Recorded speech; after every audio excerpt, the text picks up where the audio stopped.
Hi, this is Sam with the RG Reviews, and today I am bringing you an AR-15 that my father and I put together. Well, we put the lower together. The lower is a Spikes tactical lower using a Stag Arms lower parts kit. What you see here, saw pistol grip by Tapco. This is just another little pistol grip I picked up. That's by CAA, made in Israel. I like these a lot. CAA Magwell grip, I like this as well. You know, if I ever decide to take either one of these off, I still have an option to have a nice little grip. NC Star quad rail. Cool thing about the NC Star quad rail is, yeah, it's a little heavier than most, but you can strip off the Picatinny that you're not using, which is what I did, and it lightened it up. I'm running a fixed front post JSC upper with a optics ready rail in the back. On the rear side, I just have an NC Star. It's nothing special, but it works, and I've had it for a long time, so you know, I'm probably going to change to like a Troy Industry soon, something like that. Maybe even a Maytech like my other AR, which would be pretty cool. It's got an NC Star red dot on the top. Now, I'm not usually for red dots, but I can still use my iron sights through this, so I'm just playing around with it, seeing if I like it or not. Probably end up taking it off. I'm not sure. I'm not sure yet, though. Who knows? It's really fun. It's red, blue, green, so I have a couple different options. I like the scope covers on there, and if anything, it helps take glare out of my using my iron sights for a bit. I can use it with it flipped up or flipped down. It's co-witness very nicely with the front post there. On the other side, I have a an extended charging lever right here, also done by UTG. You can pick these parts up for pretty affordable prices. You know, you can do quick, easy things to your AR just to make them a little bit more comfortable, or you know, something that you like a little more. Now, this AR is heavy, so just remember, you know, even though these things might be a few ounces each, or maybe a little more than that, they add up to pounds really quickly. So if you're wanting a really light carbine, don't put a lot of things on it. You know, if you're not willing to carry it around and use it like that, then don't put it on there, because you're just going to end up wasting your money and time, you know, sighting everything in, and then you're going to end up taking stuff off, changing your setup. But you know, that's just trial and error stuff. You'll find out what you like. I also have an ambidextrous UTG sling adapter here, which single point lets me use single point slings on there. I've used a couple different slings on this AR setup. A single point, the 3-point slings. I've used standard 2-point. Those are cool. I'm just running a standard 6-position stock right now. I'm trying to get a military buffer tube, or excuse me, a mil-spec buffer tube, so I can put my Magpul MOE stock on. I managed to get a hold of one of those at a really good price, but it's mil-spec, and I only have commercial buffer tubes, which is another thing to take into account for.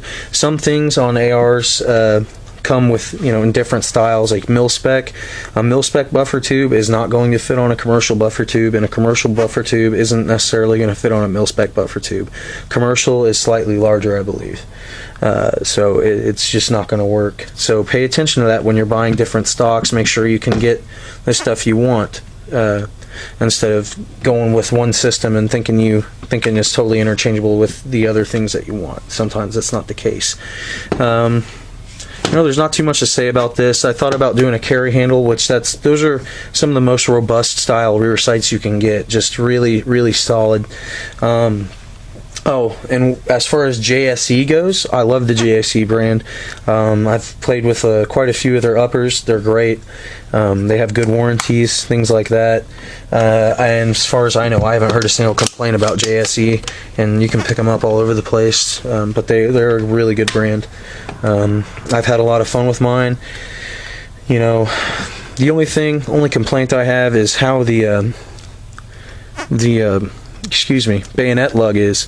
You know, it's not going to fit a standard bayonet because it's designed around, the bayonets are military grade or military specs are designed around the M4, which is a shorter barrel by about 2 inches. So, you know, and sometimes shorter than that depending on what kind of system they're running.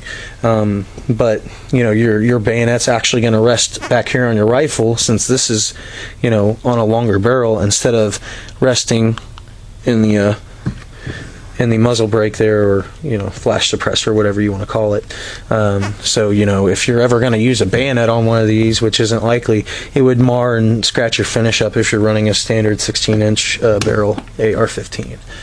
But that's all I really want to talk about on this one. Actually, I want to say a couple more things over home defense and things like that. You can get certain types of ammunition, which this would be a decent little home defense gun. Would it be overkill? Yeah, but it depends on where you're at. You're out in the country with all kinds of different wildlife and all kinds of different people. Depending on where you're at, scary part of town, you might want to have something like this at the ready just in case. But I am traditionally a pistol guy when it comes to home defense and shotguns. But, if I ever had to get some good soft point ammunition, or if you can find it, frangible ammunition, and use it for home defense, and, it would be a pretty easily controllable, somewhat compact firearm. You could put that stock all the way down, and you can clear, tight spaces with it if you had to. As far as operation, it's easy to operate. I'm more of an AK guy, to be honest. I like the power of the round. A lot of people, it's just different views on things. I view them as for two different jobs on the battlefield. This is precision and accuracy, and there's nothing wrong with that. Up close, it's going to do as much damage as you need it to do, to be honest. But even at distance, it's going to do a pretty decent amount of damage. But as far as home defense goes, yeah, you could use one of these. I just like the robustness of the AK, but they've done wonders with gas piston ARs, all kinds of different coats like Ceramacoat or Cerakote, I believe it's called. Duracoat, that kind of stuff, which has just made the reliability of these not an issue, which is really cool. I'm glad that they did that. I heard the H&K M416 is just an awesome AR style gun, or excuse me, M16 styled gun. They're just, as far as reliability, performance, and different conditions go, they take the cake. But overall, I really like the AR-15s. This is one of our first builds, so if you're going to build one, I have a couple little dings and dents there. Use your proper tools, that kind of stuff. Take your time, avoid stuff like this. Make sure you get a good armorer's wrench, which is important when it comes to putting together the lower, a good set of punches, some leather just to cover up, so while you're hammering things in or hitting things in with a punch, it doesn't mar the finish. You can there's just a certain couple things in here that you can see where that would help out with. But they are fairly simple to build. Right now they're coming down in price. I recommend everybody have one of these. If anything, they're just fun to shoot, easy to shoot, very low recoil, very accurate. It's just a really cool round that they use. You can get them in all kinds of different setups and variations. You can get pistol caliber uppers. You can do pistols, AR-15 pistols all together, which is just awesome too. A setup like this,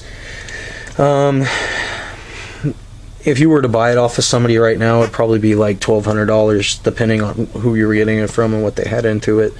But if you could probably build it for the $700 range, $600, or excuse me, $800 range, depending on where you can get parts right now. We are still in the middle of that, or hopefully coming close to the end of that big gun scare that happened after the Sandy Hook stuff. So hopefully that's going to come to an end soon, and we can definitely see like $600 ARs again, which would be really cool. But that's all I really have to say. AR-15, accurate, pretty reliable nowadays, very versatile as far as what you can mount on it, lightweight, easy to clean, easy to break down, that kind of stuff. And altogether just good old-fashioned American rifle, or American design. But you guys, comment, tell me what you think of this build. Tell me the things you like, the things you don't like. Just different opinions. Be constructive with your comments, and have a good evening.